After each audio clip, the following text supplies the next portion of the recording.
Where is Daredevil? A minor. Don't miss the return of Marvel Television's Daredevil Born Again. So what's next? I feel liberated. We're gonna take this city back. Over medicated. In an all-new season, now streaming only on Disney+. They're hunting us. It's time we started hunting them. I can work with that. This should be tons of fun. Marvel Television's Daredevil Born Again, now streaming only on Disney+. Stand by for picture. First positions, everyone. Yo, go. And action!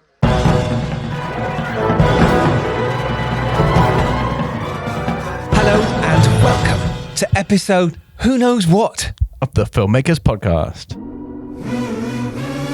This is a podcast where we talk Filmmaking. from indie films to studio films and everything in between. how to get them made, how to make them, And how not to royally F them up. in our very, very humble opinion. I'm Giles Alderson. I am Denzel Lenoir. You wish. This is the first time we've done that intro together in I person. know, it's way easier. Like, it's a bit weird making eye contact whilst doing it, but it flows a lot better. It feels like a double act rather than Giles just doing the intro and then I sort of enter in a few words intermittently. Well, especially when we record it over online because there's a gap between and I have to edit that bit out and it's really annoying. Yeah. So now I don't. Oh yeah, you can use this one forever. Today we're talking with the director and writer of The Piano Lesson, which is out in cinemas now and on Netflix on the 22nd, Malcolm Washington, and the actress Danielle Deadweiler. Before we go into their credits, Dom, what do we talk about? First of all, I think we should start with Malcolm Washington, by the way, director and writer of this. What do we talk about with Malcolm? We talk about first-time feature directing and what a big film this is. We talk about the importance of attaching cast and how to pitch to Netflix, Denzel Washington and Samuel L. Jackson to secure the staff to make your film. Yep. We also talk about balancing tone, film references, and how to get good catering on food, which is something that I was very approving of. Yeah, it's so important. We do talk about that, which is really nice. This film stars Samuel L. Jackson, John David Washington, which is Malcolm's brother, Ray Fisher, Michael Potts, Erykah Badu, Skylar Elise Smith, Corey Hawkins, and Danielle Deadweiler, who is our second guest. She is, yeah. And she is amazing. Did you read that off the poster?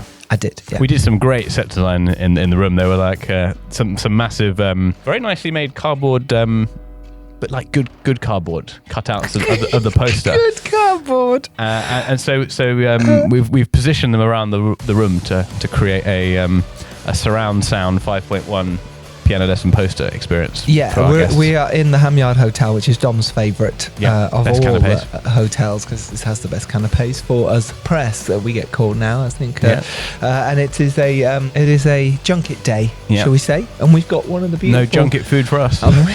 We've got one of the beautiful rooms here. And like we say, we decorated the room with the piano lesson posters that were around. Yeah. And we've done photos and everything. I have to say, it's, I like the Soho Hotel for junkets, but there's a pretty nice tree, the beautiful Hammett courtyard. I don't know, I like the patch, I like the patchwork and the designs here as well. I think it's a nice hotel. It's good to know. Everyone's really delighted by that. I love the fact it's got a nice tree. Really enjoyed that. Everyone loves that. Yeah. The Piano Lesson is based on August Wilson's play, and Malcolm Washington and Virgil Williams have adapted it into the film that it is. And it is very different, I would say. It's certainly got its own vibe based on the play, from the play, should I say. And it's produced by Todd Black and Denzel Washington himself, which is really cool. We love Denzel. It is Malcolm's dad. So that must have been, pitching to your dad. I know. Pitching to Denzel. Well, actually, it's the other way around, wasn't it? Because they had the rights. We That's find right. out all Yeah, about yeah, that on the episode of how he came to direct this. It's his debut movie. Yeah. It's incredible. And he's done such a great job.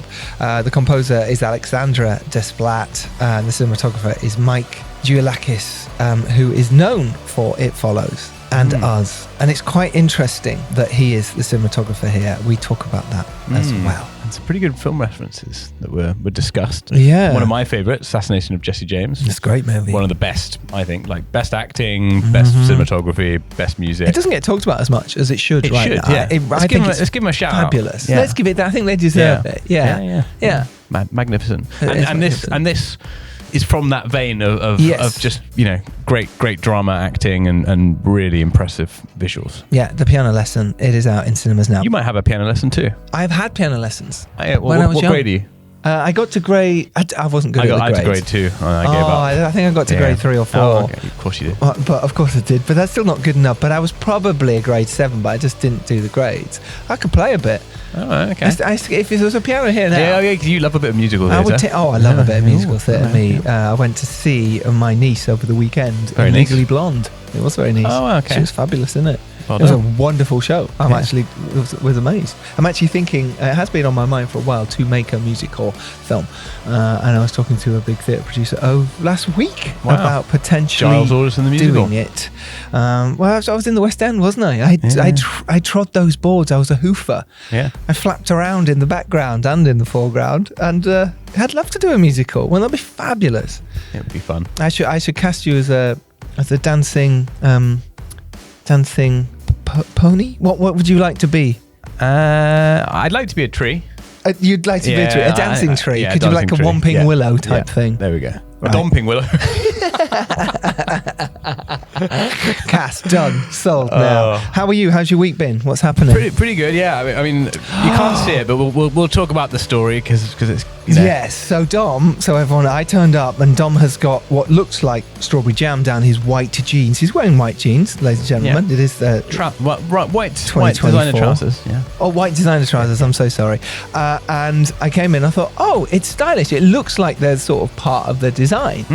And Dom mumbled something to me about a story, and I just thought he was making it up. Carried on because I was just arriving and I was putting stuff down. And then when we sat in this room to do the piano lesson chat, he went, "No, did you not actually hear what happened? So tell the listeners what happened." So going down the station, it's Highgate Station. Big escalator. I see a woman. She's holding a little dog. There's a thump. She looks round. She's horrified. She said, "Are you okay?" I was like, "Well, who are you talking to, lady?" Because I was thinking she's quite far up the elevator, like halfway up. How can she see anyone at the bottom? It's quite distracting, actually. So I look down. I get down to the bottom of the elevator. I look around. There's no one there. Right. I look back up. There's a guy with his head facing down, legs in the air, Legs akimbo. lying, going upwards. No. Up the thing. An older gentleman. He's trying to get up. He can't get up. Right. The woman's looking. He's saying, "I'm okay." He's not okay because he can't get up. He can't go, he's Blood's lying flat. pouring out of his head. And there's another guy just on the escalator, just gets on in front of me and just starts like casually looking up at him. I'm like, well, someone has to get him because he's like, but at this point he's 2/3 of the way up. He's facing the wrong way. He's going to get churned up by the elevator. He might fall all the way back down again. He Yeah. can't get himself up. So I run up this. Anyone who's been up Highgate Station, it's quite a long escalator. I run all the way up. I say to him like, 1, 2, 3, we're going to get you up. Got him up to his halfway.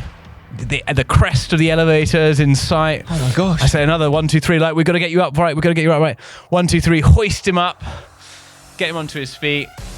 The guy on the tube guy is just like, looking like a pack of biscuits coming up the tube. Custard creams. Doesn't have a care in the world. And he just sort of casually takes care of, I'm like, well, can I give you this gentleman that need medical help? And yeah, so I didn't even really, I said, "Are you all right?" And he said, "Oh, thank you for helping me." Poor guy was a bit embarrassed about the whole thing, but he was, covered in blood, like really nasty, like, to have been falling that way and facing that way, he properly And they're dinged sharp, his head. those stairs, those escalators. And then it was only when I was getting down to the tube, I looked down and I don't mean like a little spot of blood. No. Like, I am covered in blood, like absolutely covered. And Like, to reiterate, these are white chino Yes. style, high-end fashion. yes, White. I mean, not high end. But Oh, okay. medium end. Medium end. Medium fashion jeans, Yes. chinos. Chinos. Chinos. Yeah. And there's blood all down his leg. There's blood all down me. Yeah. And Malcolm didn't. Yeah, say. Malcolm didn't know. No? He was just like, oh, okay, yeah. That's fashion. That's Yeah. cool. Look Yeah, at it. that's Especially because his you've got fashion. the burnt orange jacket, which blends in with it's almost Yeah. a similar colour. Yeah. But Danielle Deadwater, Yeah. Deadweiler, she was like, "What? That's blood? Oh Yeah. my god!" And Dom told the She story. said that, but yeah. She was. She was excited. About Okay, it. yeah. No, I got a good reaction out of the story, yeah. But and the thing is, now we've got to go do the June go do I know, yeah. the June Junkets. to chat to all the actors for June. I'll tell them it was Harkonnen blood. Yes. And then afterwards, we've got a premiere in the evening. It's a big fancy, old fancy screening. pants thing. Fancy pants screening. So you've now the Brutalist. for the rest of but you can say it's part of the Brutalist. You can say it's brutal work. So it's a day full of Dom's white jeans with blood. Of all days to wear your I know. I even had the discussion with myself this morning. I was like, should I wear the white ones? Would be nice. They're the they're a bit smart. Yeah. They're cheerful. Yeah. Let's wear the white ones. Yeah, it's a nice day for it. It's not going to rain. You feel good. You won't get anything down. They're not going to get dirty. Not going to get dirty at all. The likelihood of spilling your food down and them then comes Gentleman X. Yeah. On the tube because you're cutting down on the sort of the cakes, so less crumbs on them. I know. Will from Organic couldn't believe his eyes when I refused a pastry earlier. Yeah, Giles was baffled. I was baffled. It's unlike Dom. Anyway, Marine was puzzled. Yeah. So there we go. So let's get to the episode, shall we? There we go. All right. This is the piano lesson. What we'll do is we'll do Malcolm Washington now. Yep. We'll come back halfway, and then we'll introduce Danielle Deadweiler. Right, here's the trailer.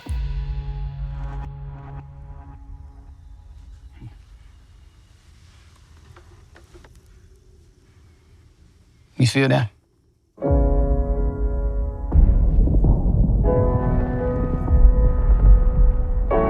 That's your family. That's your blood.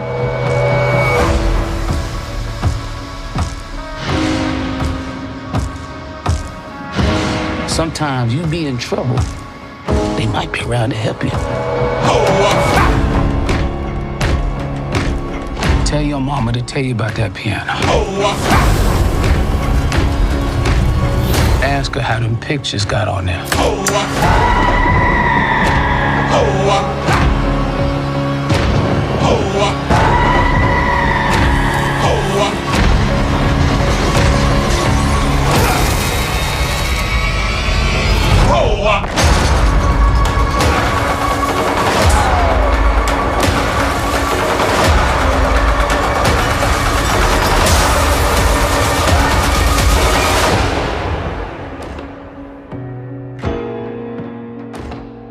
You feel that? That's your family. That's your blood.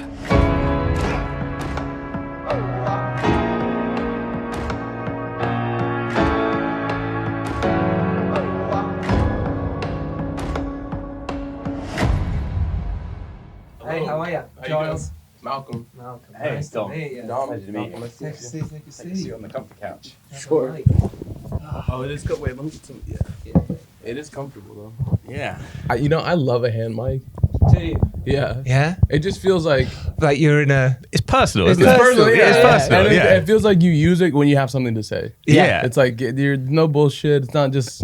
Oh no, I can respond to this. I have something to say. Yeah, it's not phone fluff. We're here to talk about a movie. Let's do it. Let's do it. How are you, man? You all right? I'm good. I'm good. How y'all doing? Yeah, very good. Yeah. In the UK for first time? Not the first time. Okay. Not the first time. But every time I've come back lately, I've been really enjoying it more and more. I wasn't super comfortable the first few times I've been here. I didn't know where to go. I didn't know what to eat. And this year I've been coming in more recently, and it's been every time I'm like looking forward to come back now. Yeah. The food's always a good reason to come here. Yeah, it was like once I started eating well, I was like, oh, okay, I enjoy this. I feel like that's the secret to all of life. It's like just finding good food spots. Yeah, like, and Dom's everywhere. good at that. Dom's Oh, really you got good. this? Okay, so I need a list then. Yeah. You've got I'll give you a list. especially around Soho, especially in this There's area. good food around here. Dishoom's always a good one if you like Indian food. What about set food? Do you make sure your food on set is nice? You know what? He does. Dom Yeah, does. I feel you. It's so important. Yeah. Yeah. It can stop any like crew conflict. I've been on a lot of shows where you fire the caterer every 2 weeks and get a new caterer because people get tired of the food. But we shot the movie in Atlanta, and Atlanta is like an incredible food city. So we had one of the best caterers I've ever had on a movie, and he was like, I'd love to go eat at his restaurant again. Like the food was so good. It's also like when it's fresh as well, it keeps people like alive rather than like just people were running off set like I can't wait, like rushing to catering. I'm like, guys, we still got to shoot. Because he would be like, he's frying chicken today or there's barbecue today. Exactly. Is it lunch yet? Is it lunch yet? Like, they were telling us what's on the menu at like 10 a.m. Like, God, we're working right now. I'm jealous. Yeah, it was so good. But it's so important. You are right. When you're on a set, the food has to be right. And the amount of times it's not, and like you say, people get fired because it's. So, and people don't talk about that enough. It's a big morale thing. Oh, it's a huge morale. It's a life force. It's the life force. Yeah. Because if the food's terrible, your day feels longer and everybody's just in a bad mood. Yep. Now little problems become big problems. That's it. Yeah. Makes a difference. Yeah. And this is your debut movie as a director, as a feature film. Yes. Did you demand the best food then? From You know what? We were lucky to have really great producers who understood the value in that because you know, there's so much that when you're making a movie, you empower everybody around you too. And that was something where it's like I couldn't spend that much time thinking about the food. You just hope that they understand the assignment and that it's good. And it's certainly not the important thing on your mind. It's kind of like, that's nice. It is till you get a plate of dry chicken. And then you're like, hold on, y'all. Hang on, we got to do something about this. So it's always more important than it should be in my mind. In your mind, definitely. I love it. When we're on set together, Dom's like, no, what food? We've got to get the food right. People have got to be happy. You're keeping this thing together. It's true. It's true. He'll do it with the podcast later as well. He'll choose where we're going for food, which is important in between. Very much so. So let's talk about that sort of debut movie for you then, because it's important. You know, our listeners, it's Filmmakers Podcast. We talk about how people get films made, the problems that happen, how we go about it. So that getting your first film made, in a way, you'd made a great short, done really well. How then did you go, right, I can push on to a feature, especially one which is August Wilson's work as well, which is highly regarded, you know, Pulitzer Prize-winning play. Yeah. So there's there's a few elements to it, right? Like there's the idea of like, how do I just get something made, period, just in, you know, the through the apparatus of Hollywood or whatever. And then there's the kind of more personal personal development as a filmmaker of like, when are you ready to make a movie, right? Because you can have an opportunity to make a movie and not be ready for it, and you can be ready for it and not have the opportunity for it. So they're kind of two things that have to work at the same time. And for me, I really revere filmmaking. I love movies. There's a few things more important to me personally than like movies. So I wanted to respect the process, respect my development as an artist, and be ready for the opportunity. So that, to me, that was like making a bunch of shorts, making a bunch of music videos, being around, like developing as a person, being, you know, who am I? What's my worldview? Who am I as a person? Developing my voice. And then the skill set of filmmaking so that I could use that voice and articulate it in filmmaking. So that was like a big part for me. And then when I felt like I was in a position that my voice was developed, then it's like, okay, so now how do we get this movie made? And on this particular movie, a big part of that was the actors. It was writing something that I could bring to Samuel L. Jackson and say, are you interested in making this? Because he's the one that has the, you know, he's the one with the say. He's Samuel L. Jackson. He can get the movie made or not, you know. So it was that for this one. So was he the first piece in the puzzle of getting the thing, you know, actually like greenlit and financed? Yeah, he was. I had to go pitch him. Okay. Yeah, I pitched him. How was that? I mean, you know what? How did you pitch to Samuel L. Jackson? It was incredible because when coming from my world of like independent film, short film, music videos, you don't work with movie stars like that, and you build up. You don't know how to. Or I wasn't sure how to go about pitching something to him. It's like, what do you want to hear? You know, you've worked with the greatest filmmakers. You worked with huge, great projects. Like, what do you want to hear? So, but my own process was I just made a bunch of material. Like I made a bunch of books. I would make like lookbooks and just write my musings about like spirituality, how that plays in the movie, my visual approach to it, and what, you know, it's a ghost story, a duppy story, like what does that mean? And so I made a bunch of material. I cut like a little short thing to tonally kind of see what I was show what I was after. And I did all this stuff, and I went to his house, and we just ended up talking about our families. We started talking about like our ancestors, and he just showed me images of his, you know, all of his ancestors that he had, and it just turned into that conversation. It was like not even about the movie directly. And at the end of that, he was like, I'm down. Like, let's do it. That always seems to work the way, isn't it? That you do all the prep, but actually the people at that level, it's really about having a connection and an understanding and sounding you out and knowing that you're someone that's done the work and the research. Absolutely. And who, like I'm saying, developing your voice is like who you are as a person. Who am I gonna? Because in the actors, you have to submit in so many ways. You know, you submit to the film itself and the filmmaker, because the filmmaker is going to go off and cut that material without you. They're going to be the ones that are framing and shaping the story without you, and you're a piece of that. But you have to be so trusting of that person. Like, you want to know who that person is. What do they believe? What do they stand on? What are their affinities? All of these things. And so what I found was at this level is that the veterans are more interested in that than necessarily like, how are you going to shoot it? You know, that's like, they don't care about that, you know, because you it better be on a certain level for you to be here. Well, in that's the first place. Yeah, that's so interesting. Yeah. That's so fascinating. So kind of nice to hear that. It's great you did the research as well, just in case. Yeah. You never know. Well, that informed the filmmaking. Yeah. You know, all that stuff. Yeah. We used it, but for somebody like him, and honestly, a lot of people, you know, I know this is a filmmaking podcast, so I feel like maybe we can get into it. Get into the this weeds stuff a little more. Yeah. But it was interesting coming into this film from an amateur standpoint, where, like I'm saying, I've done shorts and music like that. This is the world. You produce movies as well. But still very indie, and it was like in the neighborhood I grew up in, and with the community that we'd been cultivating from short film. And so in those spaces, you're fighting so hard to make your films look like feature films.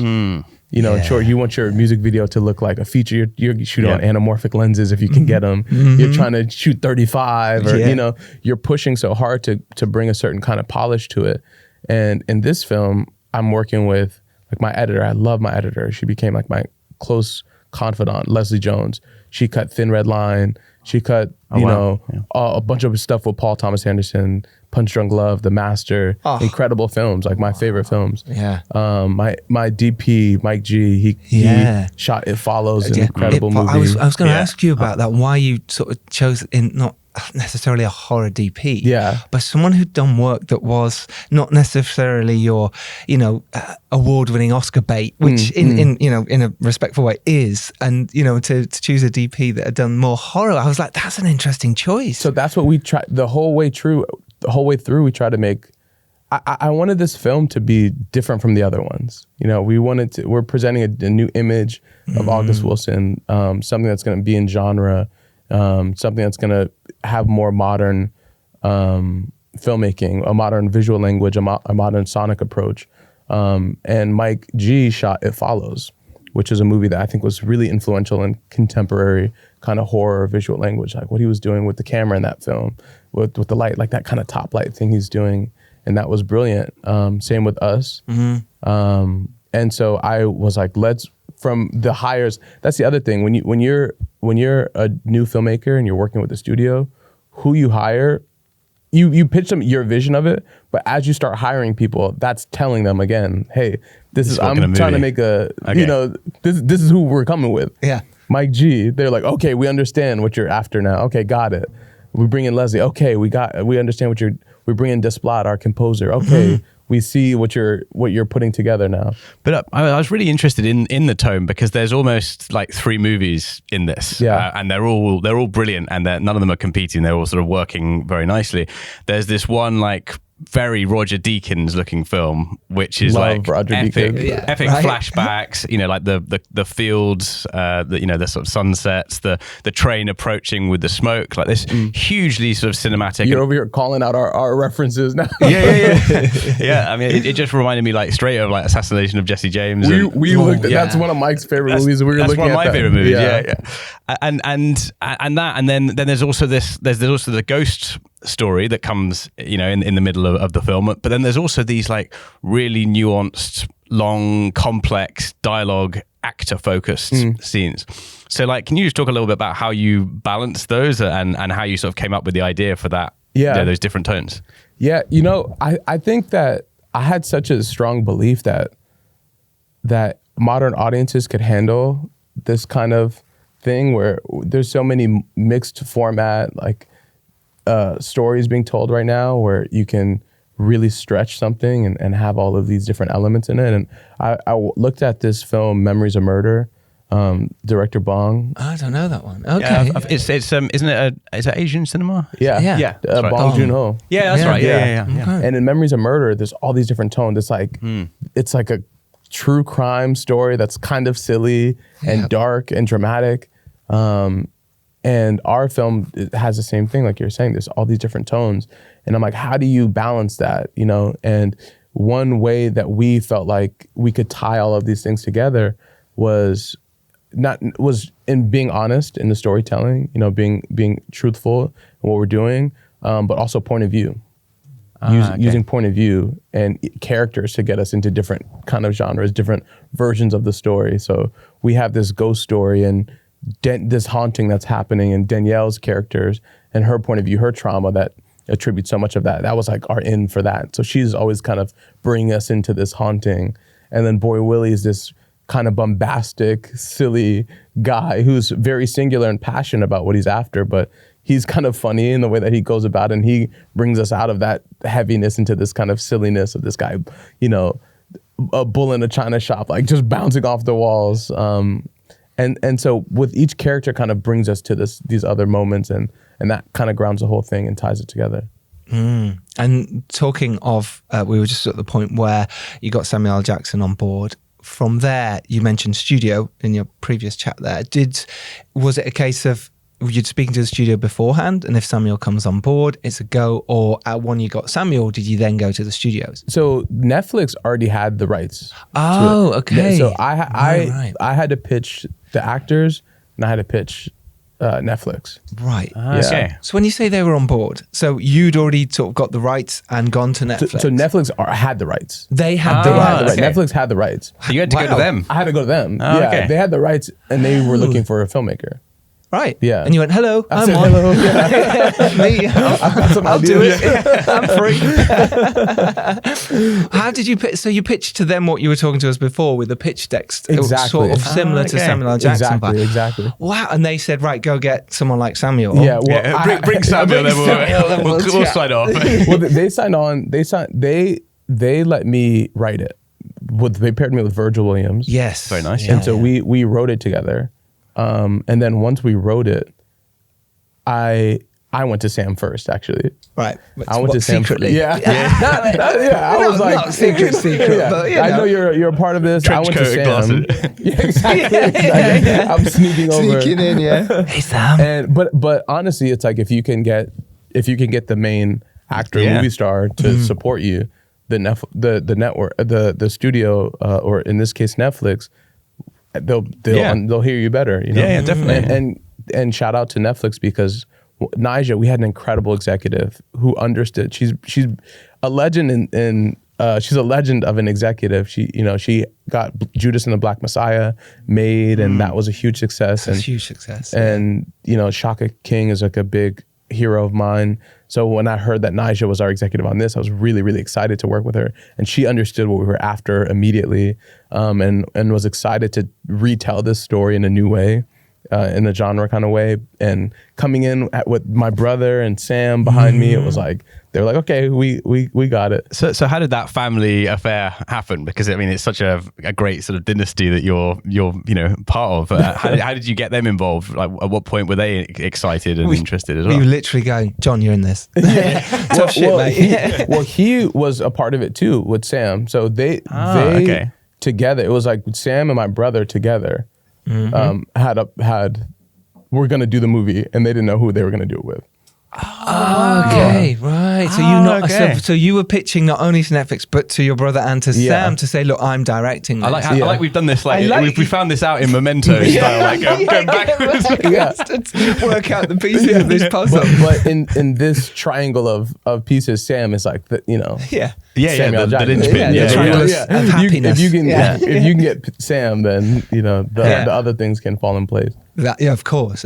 All right, so John Davis on board, and you've now put your hand up. You've got Sam. Yeah. You've now pitched to Netflix, and you've done it that way. And then I suppose Dom's question is then, Denzel as well. In terms of the whole family affair, was that a case of bringing him on board after? Was he part of that team? No, he was part of it. Oh, so he was part of it. Yeah, he was part of it as well. Yeah. Did you have to pitch to his dad? Of course, yeah. How's that? Pitching Well, my dad's partner is this guy called Todd Black. Yeah, Todd Black. Yeah, Great, and big Todd, producer. Yeah. Great producer. And Todd is like the day in, day out. Like he's boots on the ground. Yeah. So he's the one that was like, that gave us the permission to write it. Between the two of them, they were like, "Okay, go write it. Let's see, let's see what you come up with." Like you got all the answers. Let's see, let's see what you got. Right. And that's kind of how we started writing the script, and then we went to Sam and my brother and Netflix for me to direct it. What was the feedback along the way, like in terms of the script? The script, it was. I came in like, we're doing a new thing, everybody, like burn it down, And with the script, it was important for the script to reflect the vision, is all the things I talked about. I wanted to be in the script of like, okay, we're going to play with structure. We're going to play with time and space. We're going to play with genre. It's going to be less talky. It's going to be more visual and action based. And so putting all of that into the script, everybody understood. It was like, oh, okay, I see what you're saying. And we're excited by this. We think that this is the best way to make this kind of movie.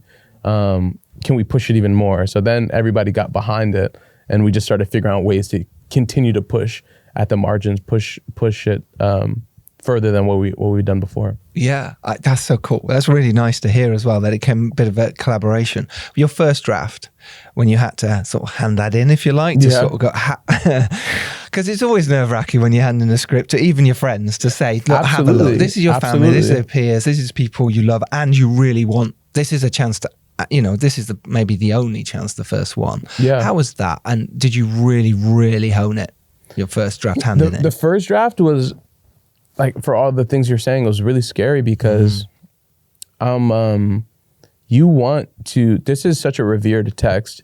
Yeah. You want to show that you understand the text, that you know it, and that you respect it.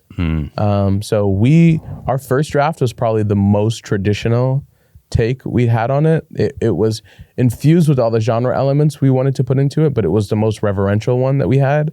Because, the old adage, you have to learn the rules so that you can break them. It was kind of our showing like, hey, we understand what this thing is. We know the rules here. Yeah. And then each draft after that, we just broke more and kind of walked everybody down the line. Yeah. Of like, just come with us. Just come with us. It'll be fun. Just try this. Yeah, try this. How about this?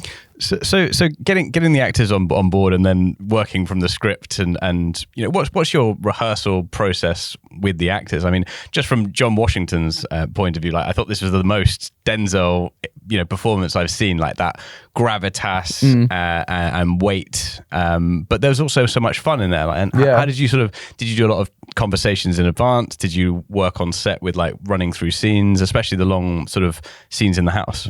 It was such a great process because what's wonderful about ensemble stuff is that you have so many different actors that require different things. So you get to kind of be a different director for each of them. And our rehearsal process, we started a few days. We had like 3 days of rehearsal before, which felt very short to me. Nice. But in indie filmmaking, that's like a lot. You got 3 days. Like, whoa, you had 3 full days. We got 3 minutes. Exactly. Yeah, it's like that, Yeah. So that was but in those 3 days, you're trying to get everybody on the same page, in the same movie, understanding what we're doing, understanding all these things. So we did 3 days, but when I think of our rehearsal process, I think of every day before shooting, we'd rehearse for an hour every morning. Okay. The actors would come an hour early. Ah, nice. And we'd be together for an hour, and it was very intimate, and we could play and we could work through things. And it was very open and present kind of process where things would change all the time. We'd just change things on the fly, and we were able to shoot kind of in sequence for the most part. So it was like, if we changed this today, we could just pick up that tomorrow. You know, it was like, it was very clear and organic in that way. It wasn't trying to match what we might do next week, and it was just a free-flowing thing. And that made it really, really great. Yeah, it sounds very theatre-based in a small way, and it's great because it's based on the play. Exactly. But then you took it away from that because it didn't feel like a play, and that was what was really nice about the film. And sometimes they can, when it's so based on a play so heavily known, and I felt it took away from that brilliantly. That moment when you're on set, though, as a director, what are you looking for in those small little moments when you're seeing the performances through? I imagine you're looking at the monitor, maybe you're not, and you're working with your DP, and you're like, what are you looking for? What's worked for you? You know, in the past, I've been so planned so many things, and you shot list like crazy, and you're shooting your plan. And on this one, I really tried to be present in the cinema of the day. And just really watch and observe and find the little things, because ultimately you want to be surprised. Like, the worst thing that can happen is the day plays out exactly how you planned it in your head. Yeah. Because when you get in the cutting room, it's dead. Yes, it's so dead. yeah. You want it to be alive. And something like this, where it's a play, there's a certain kind of the dialogue can feel staged, or it can feel like so rehearsed and intellectual kind of, and you want it to be grounded. You want it to feel like they're discovering this idea. They're saying this thing for the first time. Yes, of course. So you want that kind of surprise all the time. So you just kind of throw elements in the day that can disrupt or wind an actor up in a way that can break that process and make it organic and feel natural and make them break the flow. Yeah. Break the flow, So that's what you're looking to be surprised every day. What kind of things do you throw in? Was it kind of like, oh, you'll do the washing up now, or you'll move from that? I don't know. What kind of things did you throw in? It could be like even what note you give one actor but not the other one. Yes. Changing the movement or something like that. Recontextualizing or changing what the line means itself, even if you're not changing the line. And what they were also great with, especially I loved working with my brother and Danielle like that. Like, I could play them off each other in a kind of way, because they were so available and they were so present to what the other person was doing, that John David would do, every take was different with John David. And so Danielle has to respond to that. Right. And then Danielle has a certain strength and John David has to respond to that, so it was more like that. What was one of the main things from the acting and the whole experience that you've learned as a director from this, as opposed to doing like short films or anything else? So this was great because, and I've gotten to work with great actors in my shorts, but they've all been younger actors, newer actors that were kind of on a similar level of where I was filmmaking wise. And here I got to work with veterans, a bunch of different, more experienced people. And what I enjoyed so much about it was to me, my idea, my philosophy on directing actors is it's your job to meet them where they are and then help guide them to where the movie wants them to be. And that's a different journey for each of them. So I really just enjoyed the process of some actors, we would talk so much, talk in prep, in rehearsal, in the day, it would talk so much either intellectually. Other actors, you don't talk to them at all about it. You would just stand next to them sometimes. Sometimes you don't say anything. Sometimes you just walk up to them, look them in the eye, give them a hug, and then say, let's go again. And that would change your performance. And I loved the human connection of that, of like really looking at somebody, really watching them and seeing them, and then trying to feed them in the way that they need. What was the hardest bit, do you think, for this? The hardest? I feel like you really understood the actors. You've really got a clear vision. And obviously it's a huge production in itself, but I suppose that does give you a little bit of time versus money and all that kind of thing. So yeah, what doesn't feel like that. It doesn't feel like it feels like you always feel like you don't have enough. And if we shot, it felt so fast. How many days? How long did you have? We had 30 something days, like 35 days was pretty good. Yeah. But most of the stuff that you see in the movie is so much of it is in the house. We did in like 20 days. Right. Okay. And that was like, and there's a lot of dialogue scenes. A lot, we're doing 5 pages, 6 pages dialogue a day. And then 2 weeks of like action stuff. And that was like, Yeah, so it was very 2 days, like maybe two different movies. Your face entirely. definitely lit up on the action stuff. It was like it was a lot. I'm not sure which one was harder, honestly. Right. I'm sorry. What was your the hardest? The hardest part. I think there's a process, especially as a new filmmaker, of getting everybody to trust you and getting that buy-in. So it wasn't difficult getting it from them, but I felt that pressure on myself of making sure, like, you have somebody like Samuel L. Jackson, you don't want to give him a bad note. Yeah. You want to make sure what you say is honest too. And you don't want to lie either. So you don't want to not say something that you feel, and you don't want to say something that you don't agree just to say something. Because a lot of directors, first-time directors, feel like they should say something. Yeah. It's like, I'm directing, I should speak and say, do it better, do it this way, do it that. It's ridiculous. That's the biggest mistake. Thank you. That's the biggest mistake. Yeah. If you don't have something to say, don't say anything at all. And if you don't need to go again, don't go again. If you don't know what you're after, don't just start fishing, because then you'll lose everybody. But it is. I think it's. I suppose it's like the prep that you do in advance that makes those relationships a bit easier. Like the conversations early, not just, okay, Samuel's in it, and then let's say hello, like just before you're about to shoot. Yeah. And then you've suddenly got to like break that barrier completely on set. Exactly. That's a big part of it. But a veteran like that, like they do come in right before. Yeah. And they buy in or not based on the decisions you're making in the day. So I feel like it's so good to be intuitive based, because that's what they've seen it all, they've seen it all. So it's like they know by lunchtime of your first day that the food's gonna be good.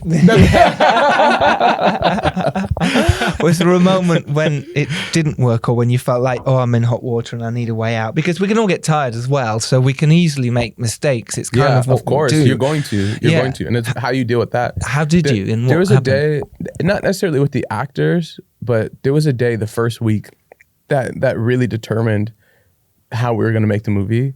If you've both seen the movie, yeah. So there's a sequence after Bernice sees the ghost upstairs. She runs downstairs, and she's kind of tripping out, and she's on the couch, and Lots the camera's of lights, light stuff going on. No, not. Oh no, not that bit. Okay. Yeah. After the light bit upstairs, yes, yeah. She comes downstairs, and the camera's going around her and around her. That was something where we broke our shot list that day. We were like just watching this rehearsal, and me and Mike were like, okay, let's do this really complicated camera move. I don't know why. Like, let's do it. Because we were present. We were like, let's shoot the subtext of the scene. Let's have the camera be the subtext. Let's put the camera in her psychological state. And for all these intellectual reasons, we should do it like this. Amazing. We do this oneer over and over and over. We do like 10 takes of it. It's really good. We watch it. We're like, great, let's move on. We move on, and me and Mike look at each other like, I don't know what to move on to. Because we're off our shot list. As you know, when you do a oneer, it's hard to break that. Yeah, right? It's like, what comes next? Yeah. What comes next? What do you cut to? Yep. Do you do something else? Do you get into coverage and then you're gonna break the oneer up? Anyway, yeah. Yeah, what do you do? So that was like a moment where we were sitting around the set for like, we cleared the set out and just took an hour of the day sweating, trying to figure out what to do next. And that was like one of those back against the wall moments as a young filmmaker where the AD is looking at you, the producers are like, what's happening now? You're like, we don't have that kind of time. Burning money here, yeah. But you made a choice out of your intuition, out of a choice of creative integrity of what you think the movie needed. And I'm so proud of that scene because we boxed our way out of that corner. We did a counter. We worked ourselves out of it. Yeah. What was the solution? The solution is actually something that I learned in film school. I did a short in film school and gave myself the same problem. Okay. Yeah. And my DP in film school was like, we should do a counter and go the other direction.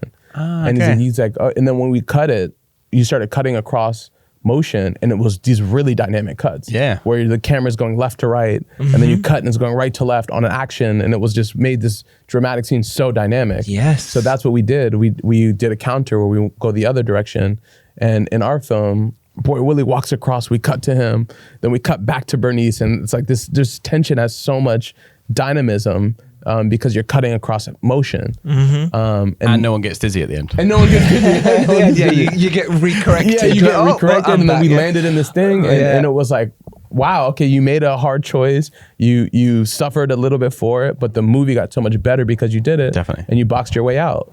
Incredible. And what a debut. Look, really well done. It's absolutely super. You should be really proud of Thank yourself. you so and what much. you've Yeah, achieved. really good film. And our final question, which is kind of what we do always, but we like this one, is, you know, it's advice. It's kind of that little bit of looking back now and certainly moving to your next film.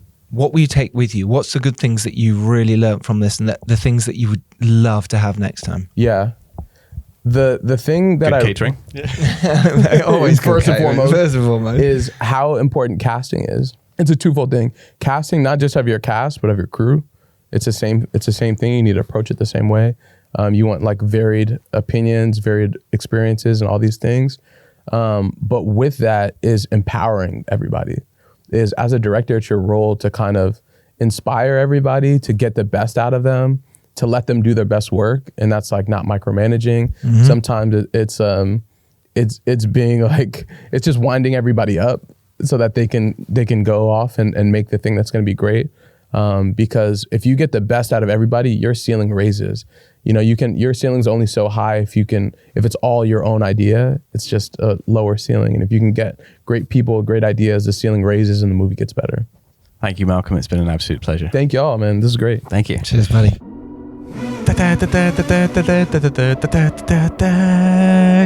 Do, do, do, do, do, do, do. Oh, he's back on the musical theatre thing. That was Malcolm Washington. What an interview that was. He was brilliant. I loved how he was talking about working with actors and nuances. He was giving them notes. Great film references that he likes as well. That was what I really liked. Hope you like that. And he loved the food. He loved his food. Yeah, it is about the food as well on set. So important. We had a great chat about that.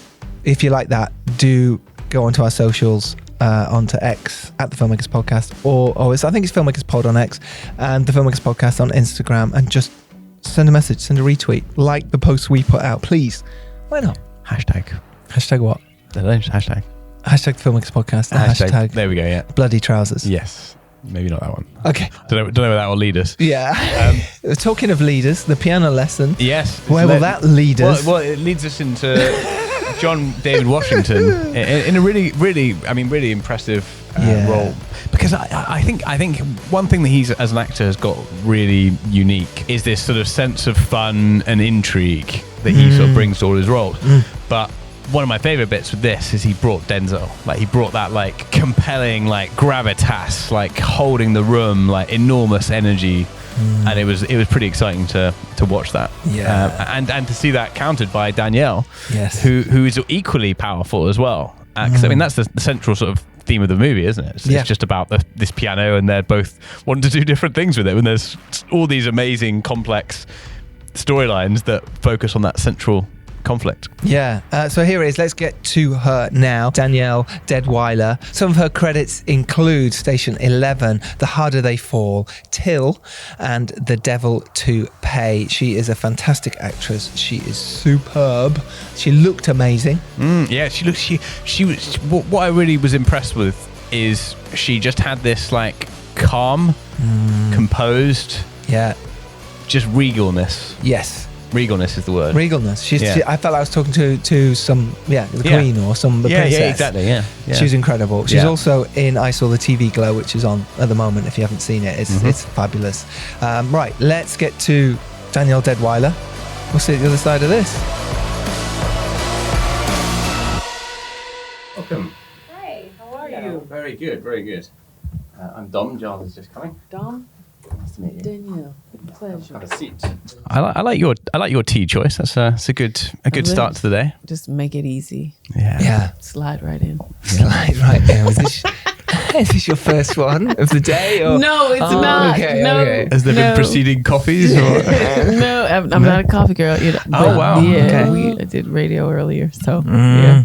Right. Okay, nice. Well, we're a filmmaking podcast, so we're filmmakers and we love to talk with filmmakers about how stuff gets made, what happens, especially if you as an actors, and we love to talk to actors about how their process and stuff. So yes, all just right. so you know, this is where we're at. How are you feeling? I feel good. I'm ready to chat. Yeah? Good. That always helps on a podcast. It really, really helps. We just had a great chat with Malcolm. Oh, gosh. What a guy. Y'all were talking then. Yeah. Yeah. Cooking. He was telling us about the rehearsal process and how you got little time for maybe but for an independent filmmaker that Malcolm was, it was like a luxury to sort of have those 3 days before and then an hour every day before going to set. How was that for you? How was that process? What did you bring to that? I mean, you want something that originated from a play, right? The intent of something. You want to do that. You want to be able to get it in your body. Because everything is I'm extremely heady, cerebral, intellectual in the developing process of character. I'm myself and Corey and Skylar weren't a part of the Broadway production. And so you're over preparing in getting ready to move into the space, into the space of the world and into the literal space. And so I treated it like the way I treat a play. I want to know the whole thing. Coming in. Sometimes a film, you take it scene by scene because you're crafting, the entire arc is from one scene to the next. And then you're also giving options sometimes. And if it's an indie, it's that much more compressed and less time. But then with this, we were able to breathe through that in the beginning, understand and feel the flow of the house. Malcolm's talking with everybody extremely deeply about, about context, about history, about the other themes that are surrounding spirituality and legacy, and like really honing in. And then to do that at the top of the day, to give a skeleton and then enable us to like intuitively build the blood of it, right? The veins and whatnot. It's the most freedom you can give, right? Because it's like, these are the parameters, and then I can flow in the way that I need to. And so then you start doing things that are inherently like who the character is, and without like over defining it. You're surprised by things.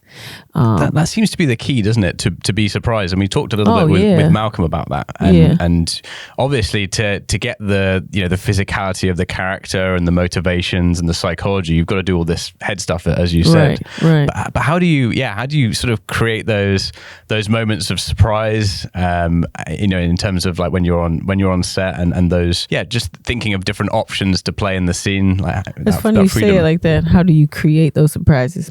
I don't know. I suppose it's being open to it, isn't it? I think it is a matter of being open.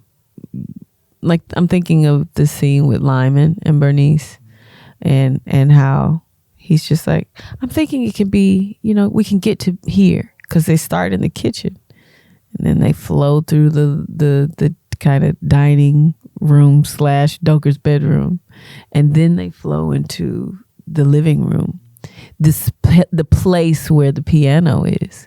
So I think a lot of times the piano is like defining how, this is me in retrospect, defining how things are going to happen in the house. What critical pivotal things are happening? Critical pivotal things are the shifting of the minds of Boy Willie and Bernice. And so, we get to the living room and you could be doing this, right? Okay, they could be making this bed space for him. And then I think in that moment, like moving around, this caring for this man that she's essentially doing, which she doesn't really do for anybody else but Maritha. But it's not really about him, right? Like when he's coming to put the perfume on, it became clear that that mirror happens to be there.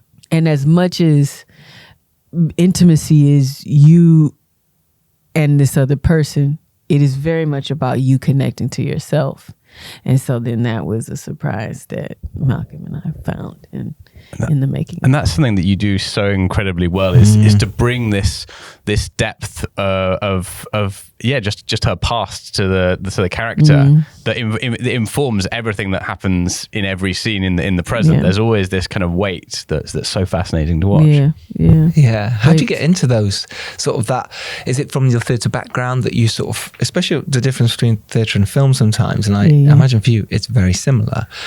What is your process when you get a script and you look at it and you think or even a stage play, but in this place, let's do the scripts.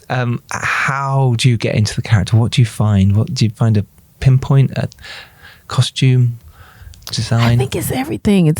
The layering begins. I'm just obsessed with the script. The script is the Bible.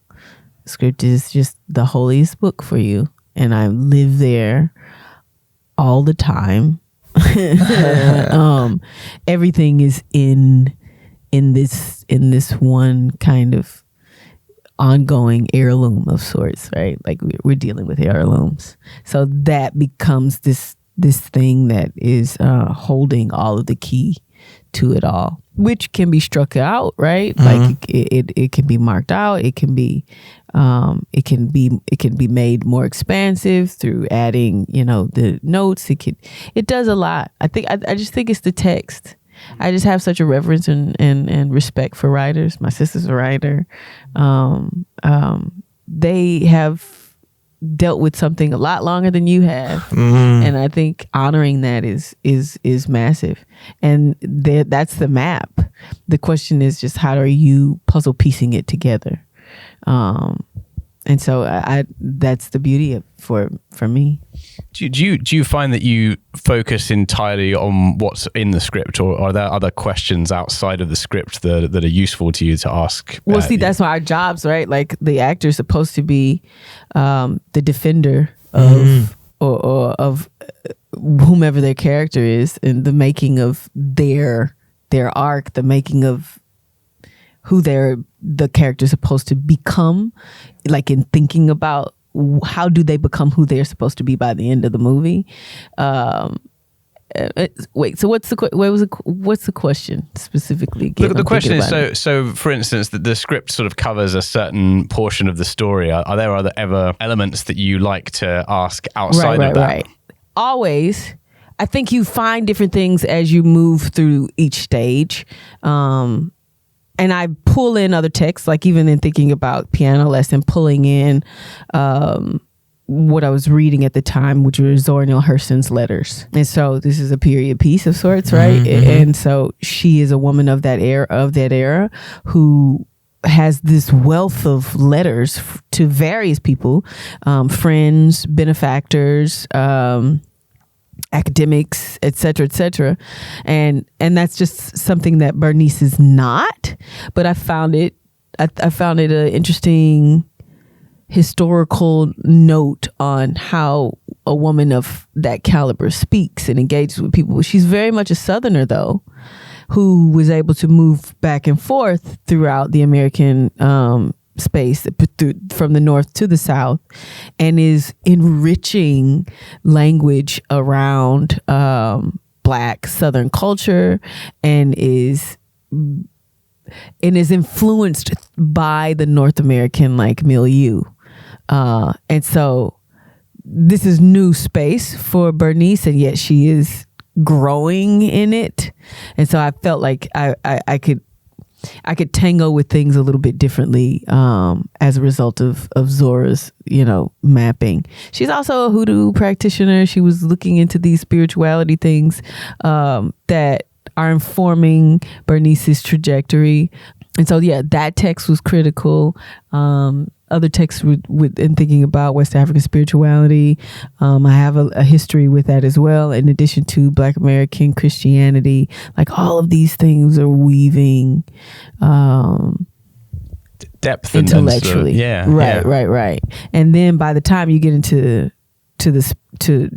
production, and we're talking about Miss Francine and the way she costume designed this piece, I'm weaving that language into the making of the erect, disciplined beauty that Bernice embodies, and thinking about with Malcolm, okay, what does it mean for her to go out in the world in this yellow dress, which spiritually, West African spiritualities is parallel to Oshun, right?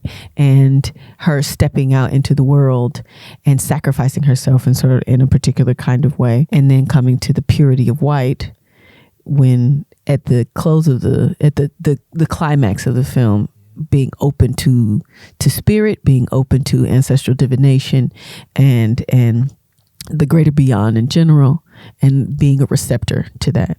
So there's color telling a story, which is enabling you to dig deeper and richer into character. Malcolm is, for all sense and purposes, a first-time director in terms of big movie stuff like that. Mm-hmm. Is it ever it's always interesting for us and certainly our listeners, for actors, when something comes along, and it is all about the script, as you said, but sometimes it's about the director as well.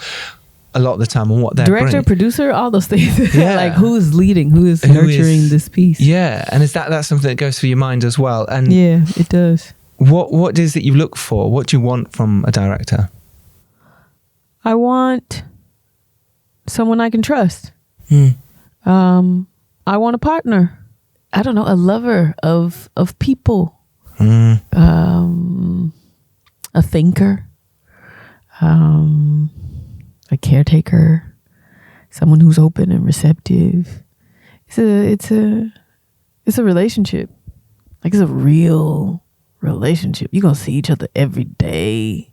You're gonna be in the trenches together. How do you speak to one another? How do you communicate? How do you love this? That's a massive thing. What are your loves of art outside of that space, right? Like, so much goes into a relationship where you're with each other and not with each other at the same time. Mm-hmm. Yeah. Because mentally together. Yeah. You're locked, right? There's an energetic something that's happening.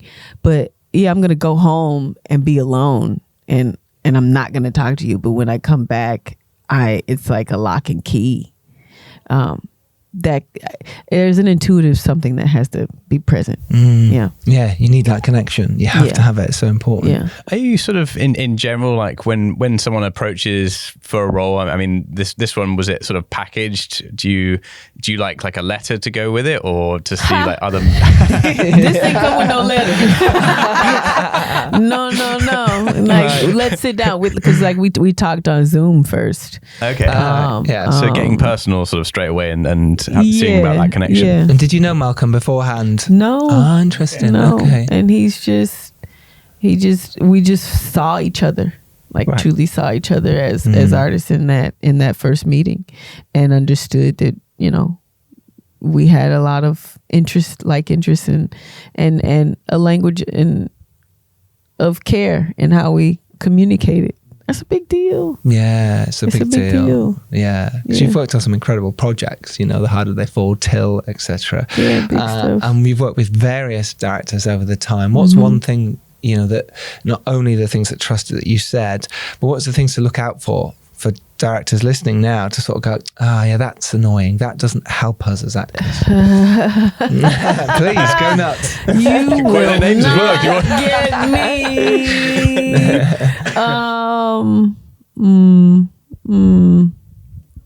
Less what to look out for. I mean, I think it's more about those things that they do hold.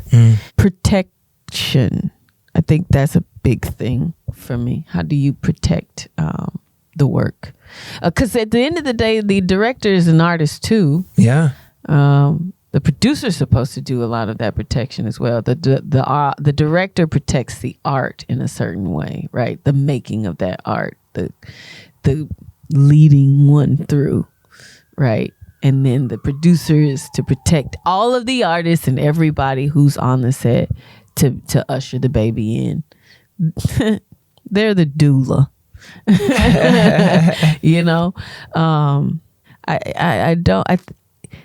See, that's hard. It's a hard question because Malcolm's been, I feel like he's been making stuff beyond this realm in a certain way, right? Like, he's done shorts and stuff like that. But guess what? I hadn't seen any of that. I hadn't seen any of that beforehand. I just knew who I was looking at and how he spoke to me, how he had a passion, and how just brilliant he was in that. And that was enough. That's enough. Yeah. That's wonderful. Yeah. That's wonderful. Danielle, thank you so much. This is really, really great. Incredible film. Really appreciate it. Thank you. Yeah. It's great. Final bit of advice just before you go for actors. Yeah, that'd be really lovely. Bit of advice for actors. Just getting into the difference between theatre and film, perhaps. How you straddle that. I don't necessarily think there's a difference between theater and film. The only difference is, there's an intimacy for film. Things are much more quiet. Things the audience is a single lens. But then there's everyone in the room with you. But I think they're an extension of you. So it's almost like you're performing for yourself, but then down into the veins of the crew and into the veins of the director and into the DP. And then it's looking at the self, right? Like, I know that's a peculiar way to be like, yes, I am this monstrous figure that is connected to all. Because you are. Because it's the dance and choreography with everybody in the room together. But I think film and TV are down into that intimacy, but it all has a certain energy. You still have to have that urgency in every single thing you do. So I think, everything's critical. Everything's urgent in any of the disciplines. Yeah, I like that. And compelling. Yeah. And you're very compelling in this. Thank you very much. Yeah. And be kind. Be kind. That's the big one. Yeah. Kindness is so massive. Everyone could learn from that. Danielle, thank you. Appreciate your time. That was crap. Did you say that was crap? I was going to say that was incredible, and I mixed incredible. Wow, that was crap. Well, that was crap. No, that was amazing. Really, really good.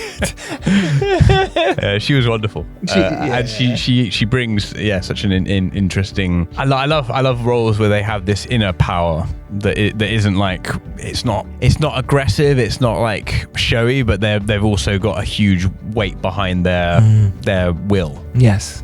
And weight behind their will. Yeah. Yeah. She definitely had that. She's got this power. You should definitely see the piano lesson. It's in cinemas now. Yeah. It's on Netflix next week, the 22nd of November. Can we just throw in that we love Denzel at the end? I love Denzel. I think we can, yeah. Man on Fire was like my. Oh, Man on Fire is amazing. Tony Scott, such a good director. That was like my sort of childhood. Like when I grew up, I didn't grow out of Arnold Schwarzenegger and those like full action heroes. No, I was you never grow out of them. But I was like, there can be like an action hero that's also like a drama hero. Yep. And he's aspirable. He's aspirational as a hero, and like Denzel Washington in Man on Fire. That was like one of those moments where I was like, that's a real hero. It was incredible. Do you know what film I really liked was Deja Vu. Oh, I watched that like the other week. Yeah. Deja Vu. Yeah. That's what I was going to say. I had an awkward conversation with Jeremy Bruckheimer about it. Did you? I just said to her, he just didn't really. Jerry Bruckheimer, he just the didn't, producer. Yeah, I just saw him at an event, and I'd literally just seen Deja Vu, and I was like, this, I love these movies. Like, keep making these movies. Like, just keep doing action films with Denzel and. And what did he say back? He just didn't say much. No, he just didn't say much. But I think at the end he sort of said, it's still hard to make movies. Whether you've got Denzel or not, I mean, it's a little bit easier. It's a bit easier if you're Jerry Bruckheimer. Yeah, it's a little bit easier. Worst thing in the world. It's still hard. Yes, but let's also give a shout out for just the whole Washington family for the legacy they've created, and the dramas and this new sort of wave of Malcolm and John that are sort of coming through. Yeah, absolutely, totally agree with that. So therefore, this is it. Thank you for listening. Thank you for being amazing. If you are lucky enough to rise up and do well, it is your duty to run up the escalator and help someone less fortunate than yourself get back on their feet. Wow. Sometimes you get a bit of blood on you in the way. Yeah. There we go. That was bloody good. Oof. Oh, thank you very much, everyone. We'll see you next Tuesday when we've got another amazing guest. We'll save it for then. Will we? Yeah, because Okay. I can't remember. Okay. It's a joyous experience. I'll It say really that. is. To be honest, we've got some amazing episodes coming up. It's Yeah. very exciting. Very exciting. That's it. Enough tease. Yeah. I've been Giles Alderson. Who have you been? Denzel, then what? We'll see you next Tuesday. Bye-bye.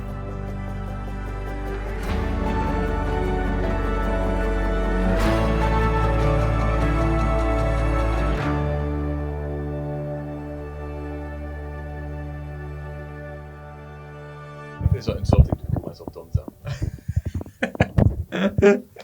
Insult not to you, but Is it insulting to him? no. Is it bad or not? It's funny. No, it's funny. Yeah. He won't be listening.